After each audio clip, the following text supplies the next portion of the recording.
The kid that never knew how to do anything is suddenly a leader. You know, the kid that's like, avoid eye contact is suddenly engaged. So that's been cool.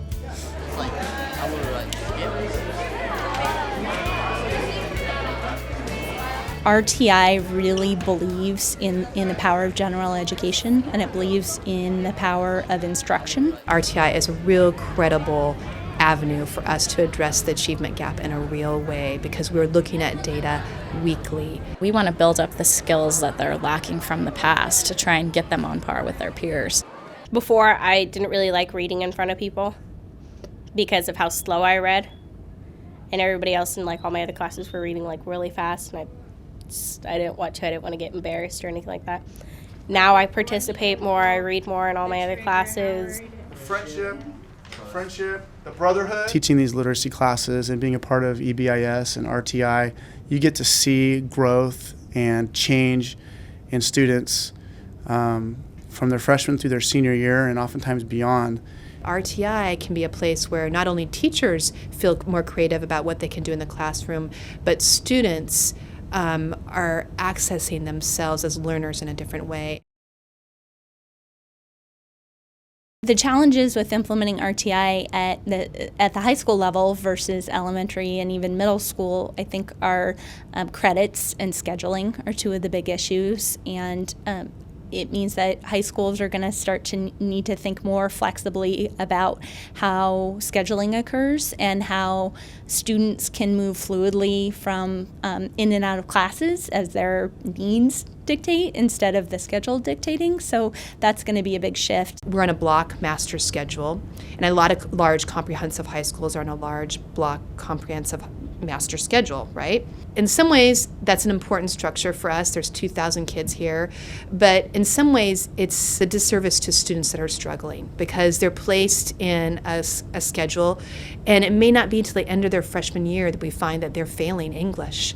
And I think that we kind of slowed down and said, hey, why can't we be more fluid in our thinking about how a student's needs need to be met? We want it to be fluid, we want it to be immediate, and that is how it's supposed to work.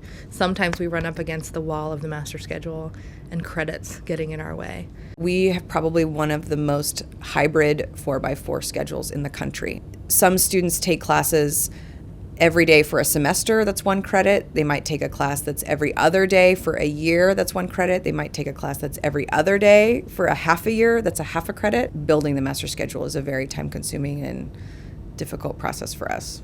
At the same time, it's really exciting that we can respond to the data. You know, that we can respond and say, all right, here's a need. We need to figure out how to fix this and how to make it work. We have to provide a service to these students. We screen every kid when they come in from the middle school. Once we screen them, we decide where they need to go as far as our interventions go, or if they even need an intervention. And then once we place them into a reading intervention, the curriculum itself that we use has its own placement assessments as well, and that helps us as one final assessment to see if they're really in the right class or we need to move them up or down within the options that we have here in the school.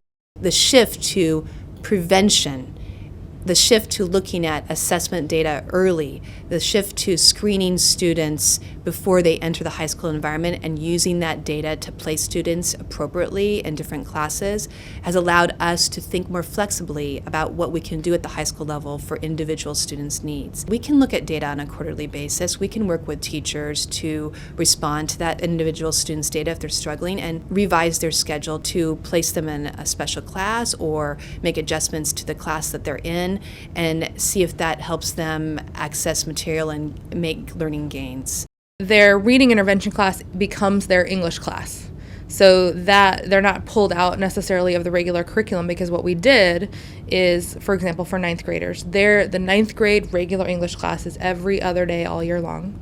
The reading intervention class is every day all year long. So they get a credit of English and they get a credit of elective, and they have worked really hard to combine the most important parts of the 9th grade English curriculum, the novels that everybody has to read, the essays that everybody has to be able to write.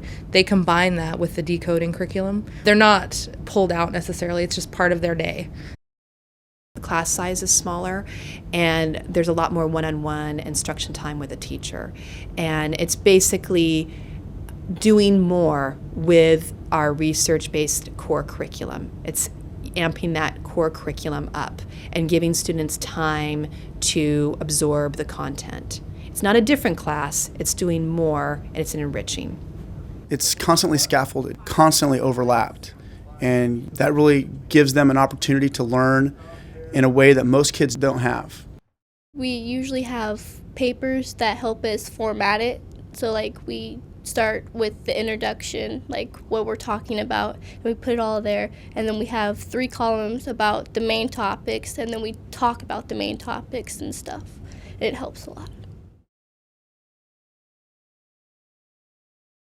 RTI was a great vehicle for us in terms of thinking about our systems and how we organized ourselves as a community in terms of sharing data to look at students. For RTI for academics and RTI for behavior, the theory is the same, that 80% or more of your students should be being successful.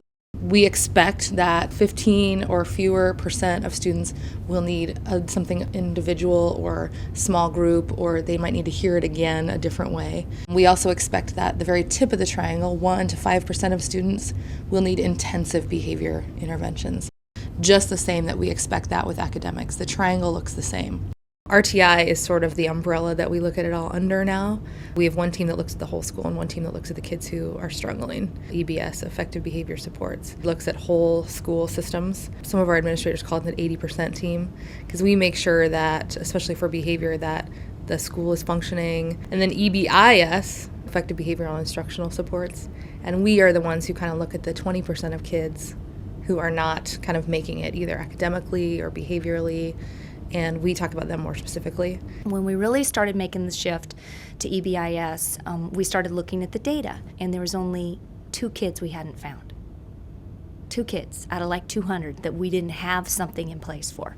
So we're finding them before they find us. We meet every week for about an hour and a half, and it's the counselors, a couple of learning specialists like myself, school psychologist, principal, and then different content specialists, so a math specialist, and our literacy specialist, and we have a very set agenda of what we need to talk about and get done in that amount of time, and that's really purposeful because when we didn't have an agenda, it would all of a sudden be 1:30 and time to go.